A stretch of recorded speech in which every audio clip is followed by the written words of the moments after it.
काबू से बाहर नजर आ रहे हैं। ये सब कुछ हो रहा है कुदरत के कहर के तौर पर। अब बात कांग्रेस नेता राहुल गांधी की भारत जोड़ो यात्रा की, जिसका समापन 30 जनवरी को श्रीनगर में लाल चौक पर होना था। लेकिन अब जो जानकारी मिली है उसके मुताबिक समापन लाल चौक पर नहीं बल्कि श्रीनगर में कांग्रेस पार्टी के दफ्तर में होगा। इसी के बाद कई तरह के सवाल खड़े हो रहे हैं। सवाल ये कि लाल चौक से परहेज क्यों? लाल चौक से डर है क्या? अगर डर है तो डर क्यों? इस तरीके के तमाम सवालों का सियासी मतलब क्या है, ये आपको बताते हैं इस रिपोर्ट। चलो हरियाणा की इन सड़कों पे हम चले और हरियाणा की जनता के दिल में जो दर्द है उसको सुने।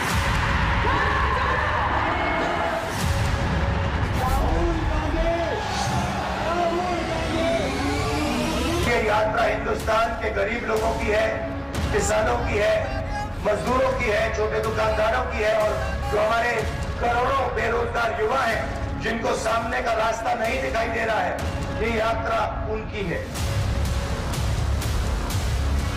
लाल चौक से परे आखिर कांग्रेस को क्या है डर? आने वाला समय कांग्रेस पार्टी का नहीं होगा, किसान का, मजदूर का होगा। कन्याकुमारी से चल 12 राज्यों और 2 केंद्र शासित प्रदेशों का कठिन भ्रमण, लगभग 5 महीने की यात्रा और 3570 किलोमीटर की लंबी दूरी।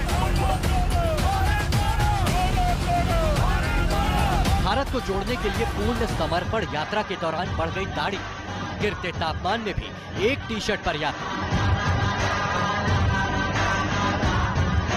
तपस्वी होने का दावा, फिर जम्मू कश्मीर के लाल चौक से परहेज की। ये सवाल राजनीतिक गलियारे में गूंजने लगा है जब से कांग्रेस ने ऐलान किया है कि राहुल गांधी की भारत जोड़ो यात्रा का समापन 30 जनवरी को श्रीनगर के ऐतिहासिक लाल चौक पर नहीं बल्कि पार्टी मुख्यालय पर तिरंगा फहराने के साथ होगा। तो ये सवाल उठने लगा कि क्या राहुल गांधी लाल चौक से डरते हैं? नहीं, लाल चौक हमारा ऑफिस कार्यालय ही हमारा लाल चौक में है। जो कांग्रेस का कार्यालय आपने देखा वो लाल चौक के नैरेटिव जो है वो आरएसएस ने सेट किया है, बीजेपी ने सेट किया है और वो लोगों के गले उतरा दिया है। वैसे हमारे किसी के भी आप हमारे मन में नहीं है कि लाल चौक या 26 जनवरी ऐसा कुछ नहीं। हम हर रोज झंडा फहराएंगे। श्रीनगर का लाल चौक वो ऐतिहासिक जगह है जहाँ 30 साल पहले प्रधानमंत्री मोदी ने झंडा फहराया था। 26 जनवरी 1992 में बीजेपी के दिग्गज नेताओं में शुमार मुरली मनोहर जोशी ने लाल चौक के घंटा घर पर राष्ट्रीय ध्वज फहराया था। उस वक्त उनके साथ नरेंद्र मोदी भी मौजूद थे। बीजेपी युवा मोर्चा के राष्ट्रीय अध्यक्ष और बेंगलुरु से सांसद तेजस्वी सूर्या ने भी बाइक रैली निकालकर श्रीनगर के लाल चौक पर तिरंगा फहराया। बीजेपी के स्थानीय नेता भी अक्सर लाल चौक पर झंडा फहराते रहे। करगिल विजय दिवस पर भी बीजेपी ने लाल चौक पर तिरंगा फहराया। प्यार होना चाहिए और नबी रहमत साहब के। ऐसे में कांग्रेस ने श्रीनगर के ऐतिहासिक लाल चौक को आरएसएस और उसके एजेंडे से जोड़ दिया और ऐलान कर दिया कि राहुल गांधी भारत जोड़ो यात्रा के समापन पर लाल चौक पर झंडा नहीं फहराएंगे क्योंकि लाल चौक पर तिरंगा फहराना आरएसएस का एजेंडा है। ऐसे में सवाल है कि कोई जगह किसी विचारधारा का एजेंडा कैसे हो सकती है? जम्मू कश्मीर का एक बड़ा हिस्सा टूट के पाकिस्तान के नाजायज कब्जा में है आज। तो आपने भारत को तोड़ा है, जोड़ा कब है? तो तोड़ने वाले आज जोड़ने की बात कहां से करते हैं?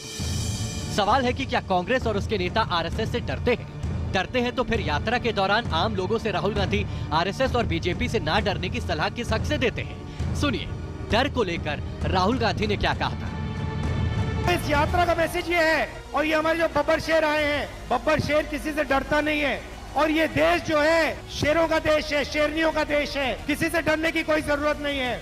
मोहब्बत करने वाले कभी नहीं डरते और सुन लो, डरने वाले कभी मोहब्बत नहीं करते। ये है उनमें और हम में फर्क। हम डरते नहीं, मोहब्बत करते हैं। श्रीनगर में लाल चौक इलाका बेहद अहम है। घाटी में कई बड़े बदलावों का ऐलान यहीं से होता रहा है। लाल चौक पर ही शेख अब्दुल्ला ने आजादी के बाद कश्मीर के भारत में विलय का ऐलान किया था। इतना ही नहीं, यहीं पर आजाद भारत के पहले प्रधानमंत्री जवाहरलाल नेहरू ने 1948 में राष्ट्रीय ध्वज फहराया था। जब कांग्रेस के पुरोधा और देश के पहले प्रधानमंत्री जवाहरलाल नेहरू श्रीनगर के लाल चौक से देश की आन बान शान तिरंगा झंडा फहरा सकते हैं, तो फिर कांग्रेस नेता राहुल गांधी को संकोच क्यों है? राहुल गांधी को आरएसएस का डर इतना क्यों सताता है? क्या राहुल गांधी को अल्पसंख्यकों का वोट खोने का डर खाया जा रहा है? अपनी यात्रा को पहले ही पॉलिटिसाइज कर चुके हैं।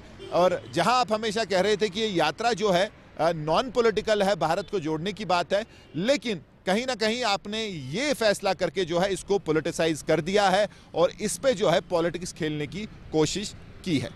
वीडियो जर्नलिस्ट मोहम्मद यूनिस के साथ मीर फरीद, श्रीनगर, न्यूज नेशन के लिए। तो दरअसल में इस रिपोर्ट में आज हम श्रीनगर के लाल चौक का जिक्र क्यों कर रहे हैं, ये भी आपको समझना बेहद जरूरी है। लाल चौक का इतिहास किस तरीके का रहा है, जरा वो आपको बताते हैं। सिख वाम नेता बीपीएल बेदी ने नाम रखा लाल चौक का मॉस्को के मशहूर रेड स्क्वायर के नाम पर। 1947 जब देश को आजादी मिली तब से लेकर अब तक बदलते वक्त का लाल चौक गवाह रहा है, खासकर सियासी हालात का। घंटाघर लाल चौक की मुख्य पहचान है, जो आप लगातार तस्वीरों में भी देखते आए हैं। खासकर 1989 जब से श्रीनगर के हालात बदले बिगड़े, तब से लेकर 2019 तक बवाल का गवाह लाल चौक लगातार बनता रहा। हर बार 15 अगस्त और 26 जनवरी पर लाल चौक की जो तस्वीर थी वो कुछ बड़े सवाल खड़े करती थी हमारे देश के एक तबके की सोच को लेकर। लेकिन साल 2019 जब धारा 370 को हटाया गया, तब से लेकर अब तक लाल चौक की एक और एक अलग तस्वीर नजर आती है। कश्मीर